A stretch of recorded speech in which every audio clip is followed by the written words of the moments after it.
Elias Vance had always believed his mind was an ordinary one. He was a human naval commander, trained for discipline, survival, and command under pressure.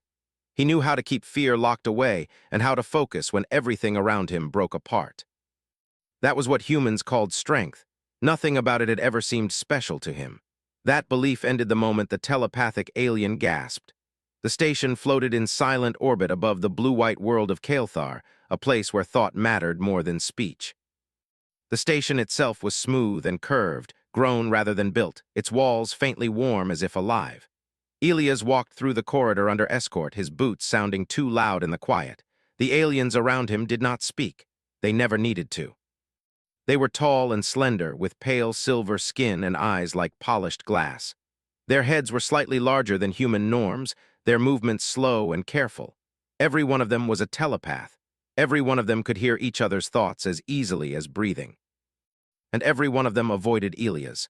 He could feel it in the way they leaned away from him, the way their eyes flicked toward him and then quickly away. To them, a human mind was noise, static.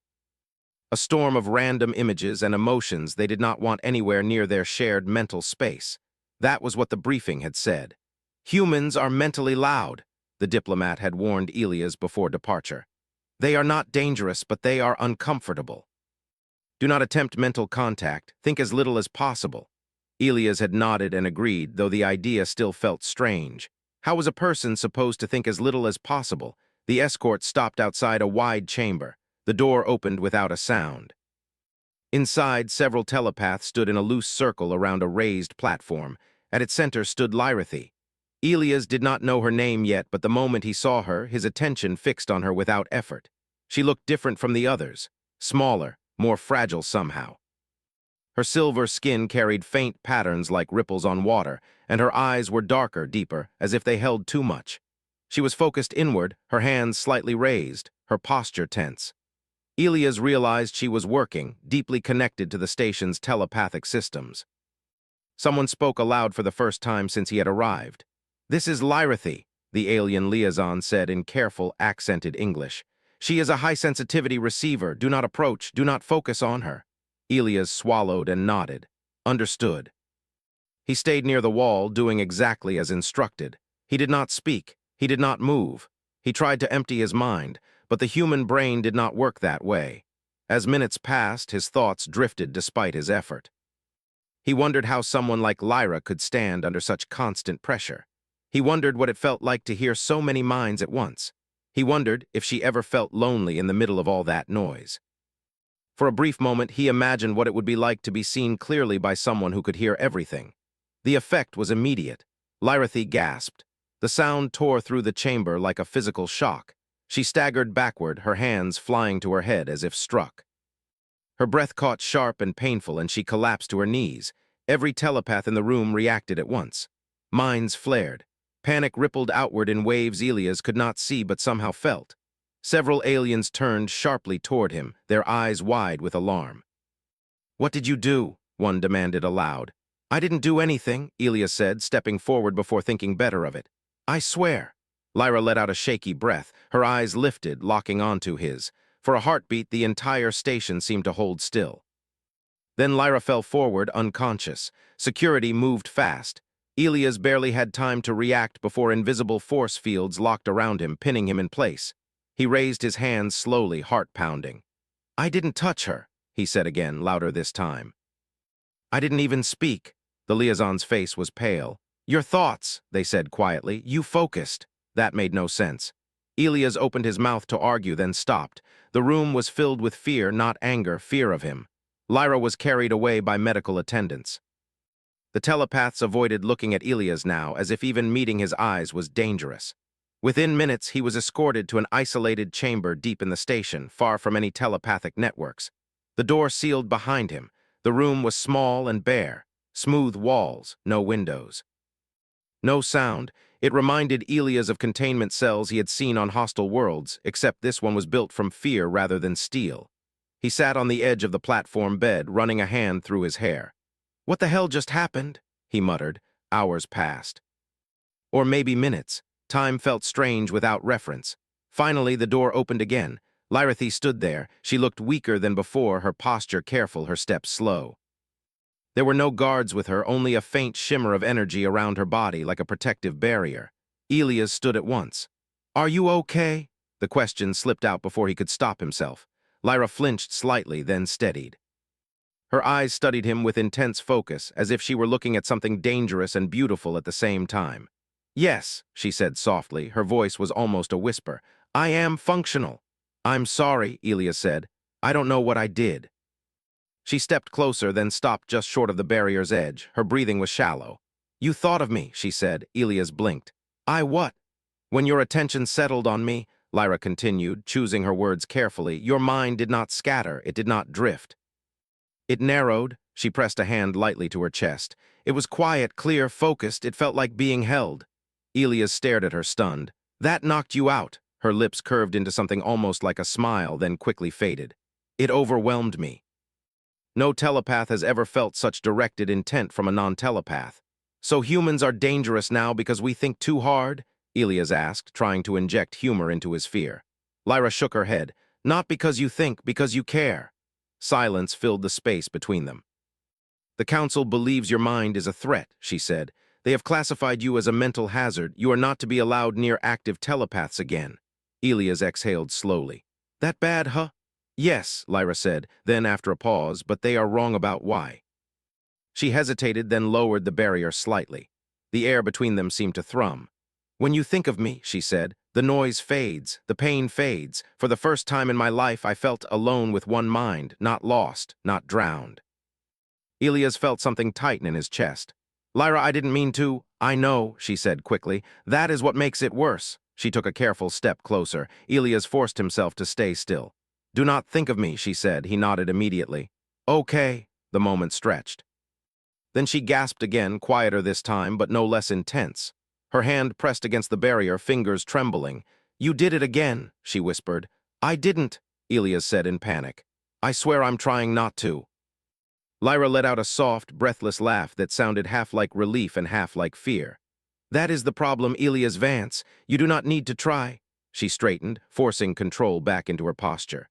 "Human minds evolved in silence.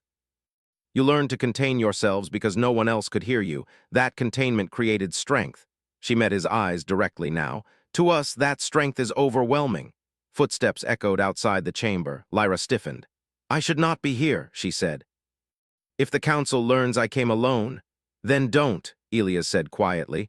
"I don't want you getting hurt because of me."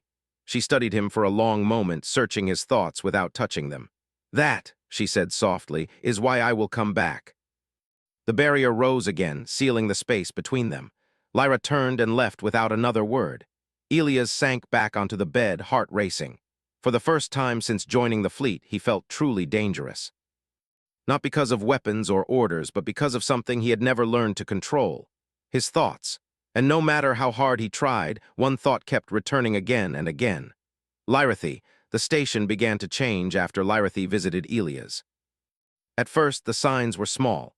Telepaths working near the outer rings complained of headaches and fatigue. The constant mental background that usually felt smooth and shared became uneven, like a storm trying to break through a clear sky. Some said the noise felt louder than usual. Others said it felt emptier, as if something important was missing. The Council noticed. They gathered in their silent chamber, minds touching in tight formation, reviewing every report. The conclusion formed quickly and without debate. The human was the cause. Elias remained confined, unaware of the growing tension around him. His room stayed quiet, but his sleep did not. Dreams came heavy and sharp, filled with flashes of silver light and deep eyes watching him from the dark. Each time he woke, his heart raced, and his thoughts returned to Lyra before he could stop them. He tried everything he knew: meditation, counting, repeating old training drills in his mind. Nothing worked for long. He was human. His thoughts followed what mattered. And Lyra mattered. On the other side of the station, Lyra struggled to maintain control. She sat in a private chamber designed to shield her from the shared telepathic field. The isolation should have been calming. Instead, it felt empty, cold. Whenever Elias thought of her, the emptiness filled. At first, she resisted. She pushed the sensation away, grounding herself in the familiar presence of her people. But the relief never lasted. The moment Elias' focused thoughts touched her, the noise vanished again, replaced by warmth and clarity. It was addictive. She hated herself for that. Lyra was trained from birth to manage mental balance. She had spent her entire life supporting others, filtering pain, sharing strength. Needing someone else this deeply felt wrong, and yet she could not deny the truth. The human's mind did not take from her. It gave. Another report reached the council. A navigation cluster malfunctioned when its telepaths became overwhelmed by background noise. A defense array flickered offline for a full second before stabilizing. 1 second was enough. An unidentified fleet appeared at the edge of the system. They were not unknown enemies. They were opportunists, a species that had long feared the telepaths and waited for any sign of weakness. The station went to alert status. Telepaths rushed to their positions, linking minds to raise shields and activate long-range defenses. But something was wrong. The shared mental field was unstable. Thoughts collided instead of flowing. Pain spiked. Focus shattered. Lyra felt it instantly. She stood, breath catching as distress echoed through the mental network. Fear rose, sharp and uncontrolled. They were failing. Without thinking, she turned toward Elias' chamber. Security barriers blocked her path, but she pushed through with authority codes no one had expected her to use. Alarms flared, but she ignored them. Elias was sitting on the floor when the door slid open. He looked up in surprise. "Lyra," she stepped inside and sealed the door behind her. "There is an attack," she said, voice tight. "Our defenses are unstable." Elias stood at once. "Then let me help." The words felt strange but right. Lyra hesitated. "The council forbade any contact."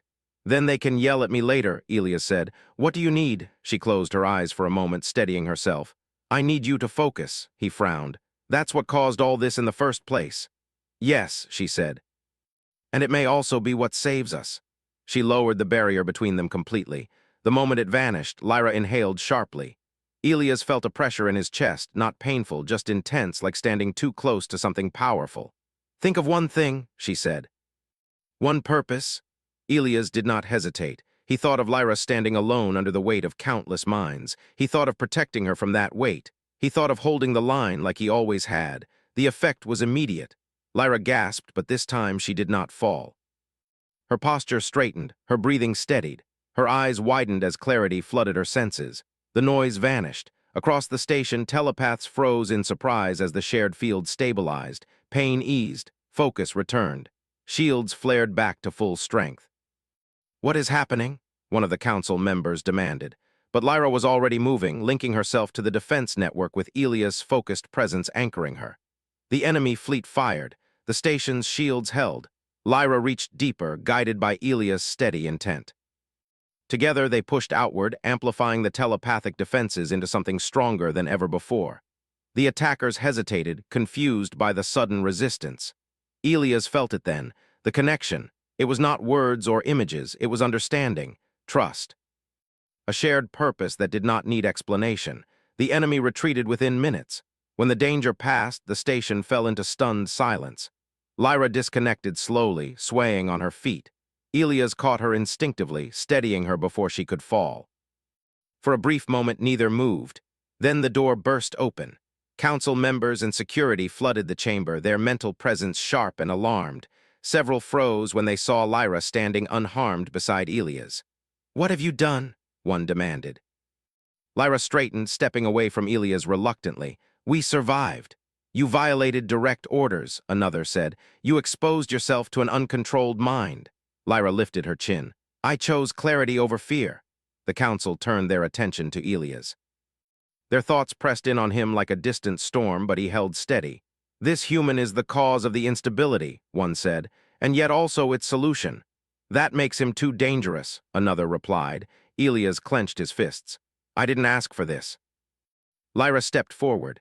"Nor did we understand it. Humans evolved without telepathy. Their minds learned discipline through isolation. Elias' thoughts do not overwhelm because they are loud. They overwhelm because they are focused." Silence followed. Finally, the eldest council member spoke. "The bond is forming." Lyra's breath caught. "A permanent mental resonance," the elder continued. "If allowed to continue, it will change you, and possibly us all." Elias looked at Lyra. "What does that mean?" She met his gaze, fear, and something warmer tangled together. "It means I feel you even when you are not near, and it is getting stronger." The council made their decision quickly. Elias would remain confined. Lyra would be restricted from contact. Research teams would study the phenomenon from a distance. They separated them again, but it was already too late. In his chamber, Elias sat with his head in his hands, heart heavy. He tried not to think of Lyra. He failed. Across the station, Lyra lay awake, staring at the ceiling, her mind reaching toward a presence she could no longer touch. The bond did not fade, it deepened. And somewhere beyond the station, the galaxy had taken notice. The Council underestimated how deeply things had already changed. They believed separation would weaken the bond. Distance, silence, and isolation were tools they had used for centuries to control dangerous mental phenomena. What they did not understand was that this bond did not depend on proximity. It depended on choice. Elias felt it even in confinement. A steady presence at the edge of his awareness, not pressing, not demanding, just there. When he focused on it, warmth spread through his chest, easing the constant tension he had carried for years without realizing it. Lyra, he stopped fighting the thought. Instead, he learned to shape it. Years of human training came back to him, control under pressure, focus without panic. He practiced holding his thoughts like a steady flame instead of a wildfire. When he succeeded, the presence felt calmer, clearer. Across the station, Lyra noticed immediately. She was in a restricted chamber, surrounded by dampening fields designed to suppress telepathic amplification. They dulled her senses, but they could not erase the bond. When Elias focused calmly, the pain vanished. For the first time since the separation, Lyra slept peacefully. That frightened her more than the pain ever had. The Council continued their studies, but the data confused them. Telepaths closest to Elias' containment area reported improved stability rather than disruption. Emotional extremes softened, focus improved, some began requesting to work near the human. The requests were denied, fear still ruled the council chamber. They are becoming dependent, one council member insisted. This is how domination begins. Another countered, yet the human does not project control, there is no compulsion. Intent can change, the first replied. Power always does. The debate might have continued endlessly if not for the emergency signal that cut through their mental space like a blade. A distress call from Kael'thar's surface. The planet's core relay, the structure that stabilized the world's telepathic field, was failing. If it collapsed, billions of minds would be thrown into chaos. Many would not survive the shock. The council froze. That relay required absolute mental harmony to stabilize. Dozens of the strongest telepaths had already failed. Lyra knew the truth before anyone spoke it. They needed Elias. She stood before the council without waiting for permission. This is not a theory anymore, she said, voice steady despite the fear pounding through her. Our people are dying, you know what he can do. He is untested at this scale, the elder replied. So are we, Lyra said, and we are failing. Silence followed.